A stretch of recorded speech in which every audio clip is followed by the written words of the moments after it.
하나님의 은혜와 평강이 함께 하시기를 축원합니다. 오늘은 9월 첫 주일입니다. 오늘도 시간이 벌써 그렇게 되었지요. 여러분은 8월 한 달 어떻게 사셨습니까? 그러고 보면 우리는 날마다 분주하게 사는 것 같습니다. 그런데 우리는 저마다 열심히 살고 있는데 왜 전체적으로 점점 나아지지 않을까? 열심히 사는데도 말이죠.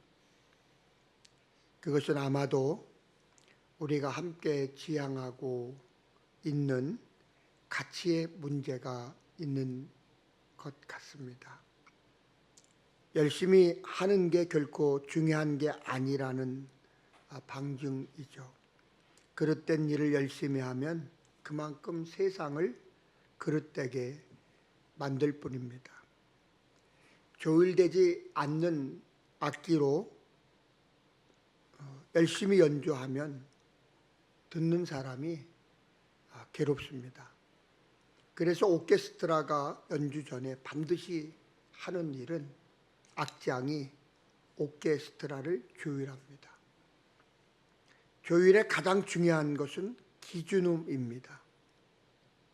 우리가 정신없이 살아가는데 우리의 마음과 생각을 조율할 수 있어야 돼요. 그 조율음의 기준은 하나님이고 성경입니다. 인생의 올바른 기준음을 좀 정확히 알았으면 좋겠다. 그리고 그 기준음을 바르게 세워서 바르게 살았으면 좋겠다라는 생각을 갖습니다. 2007년 여름에 저의 둘째 형님이 갑자기 뇌출혈로 쓰러져 사망을 했습니다. 사고 후 저희 어머니가 정말 비통해 하시면서 마음 아파하셨습니다. 아들이 쓰러져 죽었다는 소식을 듣고 그날부터 곡기를 끊으시고 둘째 형님 이름을 부르면서 내가 먼저 죽어야 하는데 내가 먼저 죽어야 하는데 귀신은 뭐 하는지 몰라. 나를 먼저 데려가지 왜 멀쩡한 아들을 데려간다. 그러시면서 읊조리시면서 가슴을 치며 슬퍼하시는 거예요. 저희 어머니에게는 저를 비롯한 다른 자식들도 있었고 손주들도 있었습니다. 그럼에도 불구하고 저희 어머니 마음에는 먼저 떠난 둘째 아들밖에 없었습니다. 아마 어머니에게 가장 큰 기쁨이라면 저의 둘째 형님이 살아오는 것이겠죠. 그러나 살아올 수 없다는 것을 아니까 곡기를 그렇게 끊고 애절하게 슬퍼하신 것입니다. 저는 그때를 회상하면서 이런 생각이 들었습니다. 우리 하나님의 마음도 그러시겠다. 하나님도 그러시겠지라는 생각이 들었습니다. 성경을 보면 하나님의 마음은 교회 밖에 더 많이 가 있음을 알 수 있습니다. 아이러니하지만 정말 그렇습니다. 그게 사실입니다. 우리 생각에는 예수 믿고 구원받은 우리에게 하나님의 마음이 더 많이 와 있고 더 많이 우리를 보고 기뻐하실 것 같다 라는 생각을 하죠. 물론 그것도 사실입니다. 그렇지만 하나님의 마음은 교회 밖에 더 많이 가 있으십니다. 저희 어머니에게는 다른 자식들도 있고 손주들도 역시 사랑하지만 어머니 마음에는 이미 세상을 떠난 둘째 아들에게 있었던 것과 똑같습니다. 하나님의 마음이 우리에게 와 있고 우리를 사랑하는 것 역시 사실입니다. 그러나 아직도 하나님을 모르고 어둠 속에서 헤매며 지옥의 길을 가고 있는 교회 밖에 있는 사람들을 보면서 안타까워하시는 하나님을 우리는 알아야 합니다. 이런 하나님의 마음을 진솔하게 표현하기 위해서 예수님은 누가복음 15장에 세 가지를 비유로 말씀하고 있습니다. 세 가지 비유의 내용은 다 다르지만 그 메시지는 똑같습니다. 그중 우리는 오늘 처음 이야기만 읽었습니다. 유대 나라에는 원래 목축업이 성한 나라였습니다. 목자는 양을 끌고 하루 종일 들판에서 풀을 찾아다니면서 양을 먹입니다. 그리고 해가 뉘엿뉘엿 지면 지정된 우리로 양떼를 몰고 옵니다. 와서는 우리 문 앞에 막대기를 하나 턱 걸쳐놓고는 한 마리씩 그 막대기 밑으로 통과하게 만듭니다. 그러면 양들은 자기 차례를 기다리다가 목자가 들어가라고 하면 한 마리씩 한 마리씩 우리로 들어갑니다. 그렇게 하는 이유는 막대기 밑으로 통과하는 양을 살펴보는 거예요. 어디 다친 데는 없나? 오늘은 잘 먹었나? 병이 나지는 않았나? 다른 집에 양이 섞이지는 않았나? 새끼는 배지 않았나? 유심히 살펴보면서 들여보냅니다. 그리고 한 마리, 두 마리, 세 마리 일일이 세면서 들여보내는데 자기 양이 100마리면 마지막에 100으로 끝나야 되잖아요. 그러면 비로소 우리 문을 탁 걸고 우리를 지키는 사람에게 양떼를 맡기고 자기는 집으로 쉬러 가는 것입니다. 그런데 어느 날 한 마리, 두 마리 양을 세다 보니까 100마리여야 할 양이 99마리밖에 없는 거예요. 한 마리가 비는 것입니다. 다시 세어봐도 결과는 똑같습니다. 한 마리가 사라졌네. 어디 갔지? 늑대에게 잡혀먹었나? 길을 잃어먹었나? 그때부터는 목자의 마음에는 우리의 남아있는 99마리의 양에 있지 않습니다. 어디 있는지 모르지만 캄캄한 밤에 들판에 혼자 떨어져서 무서워 떨며 헤매고 있을 그 어린 양 한 마리에게 목자의 마음이 가 있을 것입니다. 그 양을 찾아야 합니다. 그러므로 집에 돌아갈 생각도 잊어버리고 피곤하고 배고픈 것도 잊어버리고 막대기 하나를 들고 들판으로 양을 찾아 나섭니다. 오늘 우리가 어느 골짜기로 지나갔지? 어느 언덕을 지나갔지? 회상을 하면서 오던 길을 다시 돌아가 찾아보는 것입니다. 그 잃어버린 어린 양을 찾을 때까지 밤새 다니면서 소리를 지릅니다. 목자의 소리는 양이 제일 잘 알지 않겠습니까? 어떤 소리를 지르는지 모르지만 그 양이 알아들을 수 있는 소리를 지릅니다. 행여나 그 양이 어느 곳에 처박혀 있다가 그 소리를 듣고 음매하고 응답하고 돌아올지 모르기 때문입니다. 그러다가 마침내 벼랑에 떨어져 있는 양을 발견한다든지 가시덤불에 걸려 꼼짝 못하고 있는 양을 찾으면 그 마음이 얼마나 기쁠까요? 아마 너무 좋아서 그 양을 번쩍 들고 어깨에 메고 그리고 휘파람을 휘휘 불면서 신나게 돌아올 것입니다. 배고픈 것도 있고 가족들을 불러 잃어버린 양 한 마리를 찾았다. 그러면서 뭐겠죠? 기뻐하는 목자의 모습을 여러분 한번 상상해 보십시오. 굳이 이 말씀을 하시는 주님의 결론이 무엇입니까? 우리 하나님 아버지도 목자와 똑같다. 이미 예수 믿고 하나님을 아버지라 부르는 사람들에게 보다는 그 자리에 와야 할 사람이 아직도 밖에서 헤매고 있으면 하나님의 마음은 그들에게 있다. 그러므로 오늘도 하나님은 길거리를 다니시면서 저 불쌍한 사람들이 눈물 짓고 있는 곳을 다니면서 자기 잃은 양을 찾고 계신다. 하나님의 제일 큰 기쁨은 그들이 돌아오는 것이다 라는 메시지인 것입니다. 여러분 7절을 한번 보실까요?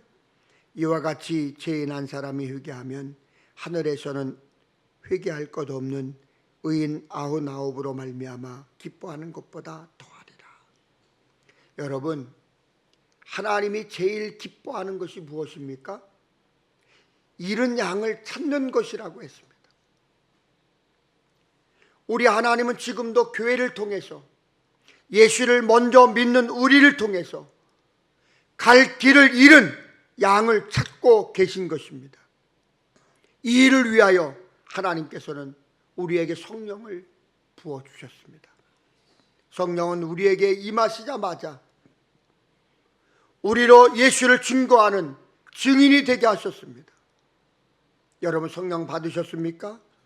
복음을 전하고자 하는 열정을 가지게 됩니다. 여러분은 성령의 사람입니까? 예수 안 믿는 사람을 보면 예수를 증거하고 싶은 감동이 마음에 일어납니다. 왜 그렇습니까? 성령 받은 사람이기 때문에 그렇습니다. 사도행전 1장 8절을 보십시오. 오직 성령이 너희에게 임하시면 너희가 권능을 받고 예루살렘과 온 유대와 사마리아와 땅끝까지 이르러 내 증인이 되리라. 예수님은 오늘도 우리에게 말씀하십니다. 너희의 예루살렘이라 할 수 있는 평택과 온 유대라 할 수 있는 경기도와 사마리아라고 할 수 있는 북한과 땅끝이라고 할 수 있는 지구촌을 앞에 놓고 하나님의 심정으로, 주님의 심정으로 복음을 전해서 그들을 어깨에 메고 오라.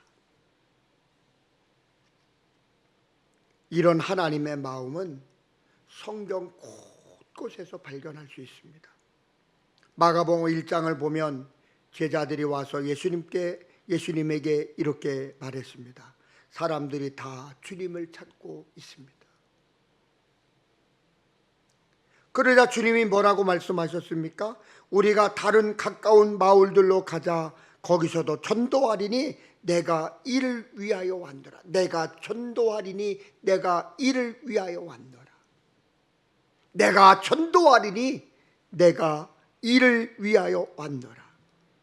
또 이 우리에 들지 아니한 다른 양들이 내게 있어 내가 인도하여 할 터이니 그들도 내 음성을 듣고 한 무리가 되어 한 목자에게 있으리라.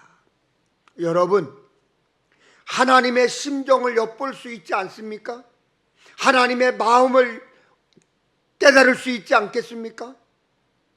바울이 고린도에서 복음을 전하다가 여러 가지 어려운 일을 만나 마음이 힘들었고 두려워 밤새도록 잠을 자지 못하고 기도할 때 주님이 친히 그에게 나타나셔서 뭐라고 말씀하셨습니까? 사도행전 18장 9절 10절입니다. 바울에게 말씀하시되 두려워하지 말며 침묵하지 말고 말하라. 내가 너와 함께 있음에 이런 어떤 사람도 너를 대적하여 해롭게 할 자가 없을 것이니 이는 이 성중에 내 백성이 많음이라 하시더라. 이 말씀이 무엇을 의미합니까? 하나님의 마음은 교회 밖에 있고 하나님의 가장 큰 기쁨은 그들이 회개하고 돌아오는 것이라는 사실입니다. 우리는 하나님을 기쁘게 할 만한 여러 가지 일들을 마음에 두고 살죠. 내가 헌금을 많이 하면 하나님 기뻐하실까? 내가 주님의 나라를 위해 특별히 헌신하면 기뻐하실까? 예배 열심히 나오고 하나님 말씀을 잘 배우고 그 말씀대로 살려고 노력하면 하나님이 기뻐하실까? 예수님의 사랑을 이웃에게 전할까? 예, 그것들도 하나님 기뻐하십니다.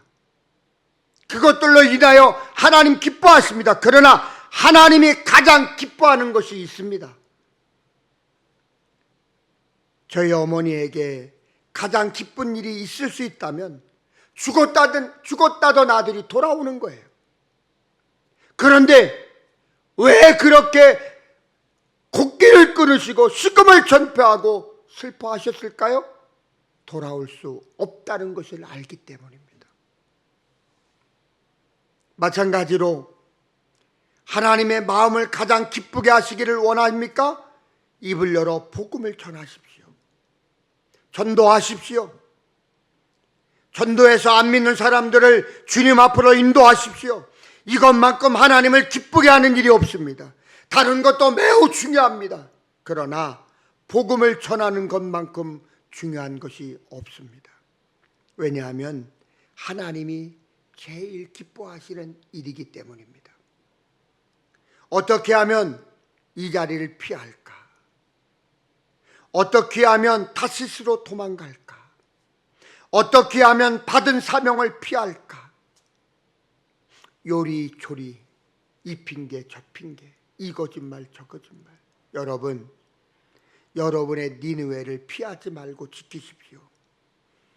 그 자리를 지키고 입을 열어 복음을 전하십시오. 남녀노소 불문, 빈부 귀천 따지지 말고 영혼 구원 거기에 미치십시오. 왜 해야 합니까? 하나님이 가장 기뻐하는 일이기 때문입니다. 하나님이 가장 기뻐하시는 일을 안 한다는 것은 지금 내가 죽어 있다는 거예요. 안 믿는 사람을 주님 앞으로 인도할 생각을 전혀 안 한다는 것은 내 영혼이 죽었다는 거예요. 하나님이 가장 기뻐하시는 영혼 구원의 사명을 감당해야 영혼이 잘되고 범사가 잘되고 강건해지는 것입니다. 평택엘림교회를 이곳에 두신 이유가 있습니다. 하나님이 기뻐하시는 일을 하라는 것입니다. 전도하라는 것입니다. 구령의 열정으로 영혼을 살리고 천국을 확장하라는 것입니다. 오늘 본문인 누가복음 15장 1절을 보십시오. 모든 세례와 죄인들이 말씀을 들으러 가까이 나아오니, 예수님은 어떤 죄인이라도 하나님 앞에 가까이 나올 수 있도록 문을 활짝 열어놓고 계십니다. 그러므로 모든 사람들이 하나님께 가까이 접근하는데 어려움이 없었습니다. 그러나 지금 한국 교회가 여러분 문이 열려 있습니까? 우리 평택엘림교회가 문이 열려 있습니까? 여러분의 가정은 문이 열려 있습니까? 여러분의 마음은 예수 안 믿는 사람들에게 문이 열려 있습니까? 여러분의 마음은 창기나 세례들이 다가올 수 있도록 문이 열려 있습니까? 당신의 마음을 닫아놓고 있지는 않습니까? 하나님 앞에 가까이 오고 싶어도 문이 닫혀 있어서 바깥에서 서성거리고 있는 사람이 있지는 않습니까? 하나님의 마음은 밖에 가 있습니다. 하나님은 그들이 돌아올 때 가장 기뻐하십니다. 그럼에도 불구하고 우리는 굳게 닫혀 있지 않습니까? 본문 2절을 보십시오. 바리새인과 서기관들이 수군거려 이르되 이 사람이 죄인을 영접하고 음식을 같이 먹는다 하더라. 이 사람이 누구입니까? 예수님입니다. 하나님이시면서 죄가 없는 분이시면서 예수님은 죄인과 함께 앉아 머리를 맞대고 먹고 마시고 교제하였습니다. 복음의 진수는 하나님이 죄인과 한자리에 앉는다는 것입니다. 복음의 진수는 하나님이 죄인과 함께 동행한다는 것입니다. 하나님이 죄인과 함께 교제할 수 있다는 것입니다. 오늘 우리도 이와 같은 큰 축복을 받지 않았습니까, 여러분? 우리가 죄인이면서도 예수님을 만나서 거룩하신 하나님을 감히 아버지라고 부르면서 그분 앞에서 먹고 마시고 교제하고 찬송하고 은혜를 받고 살고 있지 않습니까, 여러분? 우리는 이와 같은 큰 특권을 누리고 있습니다. 이것이 기독교 복음의 진수입니다. 우리는 하나님과 대화도 나누고 음식도 같이 먹으면서, 그러나 정작 하나님이 절실히 필요한 사람들이 가까이 다가오지 못하도록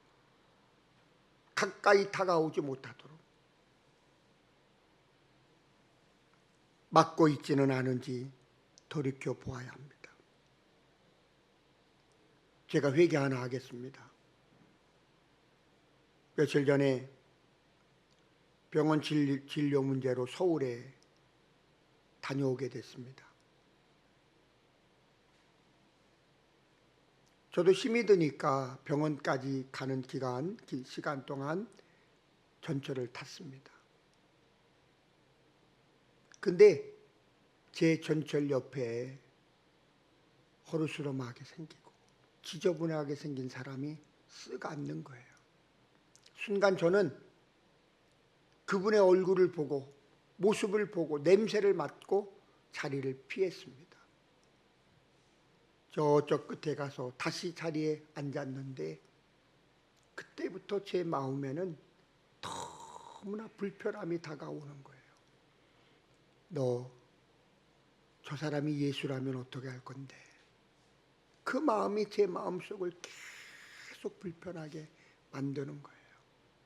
그래서 저도 모르게 다시 새로 앉았던 자리에서 벌떡 일어나 그분 옆으로 아무도 앉지 않는, 저만 그런 게 아니라 다른 사람들도 다 피해 가더라고요. 그런데 다시 저는 그 자리에 옆에 가서 앉았습니다. 말은 붙이지 못했습니다. 솔직히 저도 두렵기도 하고, 그분에게 냄새 나는 것이 너무나 고역스러워서 말은 하지 못했습니다. 그러나 옆자리는 지키고 있었습니다. 그러나 하나님 앞에 그 모습도 너무나 죄송스러워 회개합니다. 여러분, 우리가 오늘 사는 모습이 바리새인과 서기관들과 똑같지는 않은지 심각하게 반성해 봐야 돼요. 불행하게도 한국 교회의 교인들은 너무나 이기주의자들이에요. 너무나 개인주의자들입니다. 예수님은 세리와 창녀들도 가까이 하시고 식사하면서 교제를 나누었는데, 요즘 교회는 자기와 비슷한 학교, 비슷한 직업, 비슷한 나이, 비슷한 수입, 비슷한 취미의 사람이 아니면 교제하려고 하지 않아요. 교회들이 또 그렇게 묶어놔요. 좀 사이즈가 있다는 교회들 보면 다 그렇게 또 묶어놔. 그래서 그 사람들 끼리끼리 모여요. 끼리끼리 모입니다. 심지어 자기 가족 외에는 가까이 하지 않으려고 한 번도 가정을 오픈하지 않습니다. 그러니 평생을 예수 믿었어도 전도 한 번 하지 않고, 평생을 예수 믿었어도 입을 열어 복음을 전하지 않고, 자기와 자기 가정, 자기 자녀들만 천국 가는 것에 급급해요. 그게 신앙생활 다예요. 그리고는 천국 가는 것을 그렇게 소망합니다. 하나님의 심판대 앞에 섰을 때 여러분 부끄럽지 않을까요? 너 뭐 하다 왔니? 너만 구원받았니? 내 옆에 구원받지 못하고 지옥길 가고 있는 사람 보았니? 물어보신다면 여러분 어떻게 대답하시겠습니까? 제가 너무 심한 이야기를 하는지 모르지만 이상하게도 이기주의 근성이 강한 사람일수록 예수를 참 잘 믿습니다. 그런 사람일수록 천국이 있다면 놓치고 싶어 하지 않기 때문이에요. 그런 마음으로 예수를 믿다 보니까 자기는 구원받기를 원하면서도 다른 사람들이 구원받는 것은 달갑지 않아요. 그러니까 전도하지 않아요. 아무리 강단에서 설교를 해도 들어오지 않아요. 오늘 또 목사님이 저 얘기하는구나. 집안에 예수 안 믿는 사람이 있어도 1년이 다 가도록 전도 한 번 하지 않습니다. 눈물 한 방울 흘리지 않습니다. 안타까워하지도 않습니다. 여러분 얼마나 이기주의자인지 모릅니다. 하나님이 과연 그런 사람을 보고 기뻐하실까요? 하나님이 과연 그런 가정을 보고 기뻐하실까요? 그들이 드리는 예배를 하나님이 기뻐 받으실까요?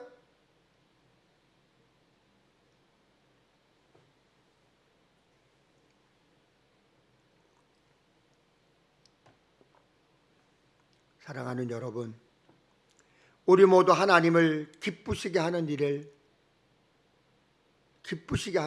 힘을 냅시다. 하나님이 제일 기뻐하시는 것이 무엇입니까? 잃은 양을 찾는 것입니다. 교회가 아무리 불편해도, 교회 시설이 아무리 낡았어도, 음향 시설이 화려하지 않아도, 앉는 의자가 불편해도 그건 문제되지 않습니다. 그러므로 있는 대로 주변에 안 믿는 사람들이 있으면 데려오자는 것입니다. 그것이 우리 믿는 사람들의 사명이에요. 사랑하는 여러분, 금년에 하나님 그래도 제가 하나님이 기뻐하시는 일을 한두 가지는 했네요. 저 때문에 저분이 예수 믿었잖아요. 저 때문에 저분이 교회를 나오고 예수를 믿었잖아요. 그렇게 기도하면서 송구영신을 맞이해야 하나님 앞에 체면이 서지 않겠습니까? 저희 예수 잘 믿게 하심 감사합니다. 우리 가정 축복 주신 것을 감사합니다. 제가 그래도 금년에 성경 5번 읽게 하신 것 감사합니다. 저 그래 봐도요 하나님 11조 한 번 빠지지 않고 꼬박꼬박 하나님 앞에 냈습니다. 그렇게 기도하면 하나님이 고개는 그냥 끄덕끄덕 하시겠지만 하나님의 마음을 흡족하게 해드리지는 못하는 것입니다. 그런 이기주의적인 신앙생활 하지 마시고 하나님이 정말 기뻐하시는 일, 하나님이 정말 기뻐하시는 일, 그 일에 힘써 보자는 거예요. 그러면 우리 하나님께서 우리를 사랑하시고 우리 예배를 받으시고 우리 기도를 들으시고 우리 기도를 더 귀담아 들으시고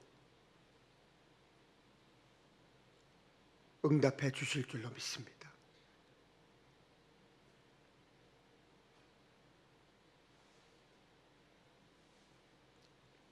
신학 용어 자리에 신학 용어에 삶의 자리라는 것이 있습니다. 여러분의 주어진 자리, 그 자리를 잘 지키십시오. 벗어나지 마십시오. 그게 그리스도인의 사명의 자리입니다. 오늘 주신 말씀을 기억하시면서 우리 찬양하고 목소리 높여서 기도하겠습니다.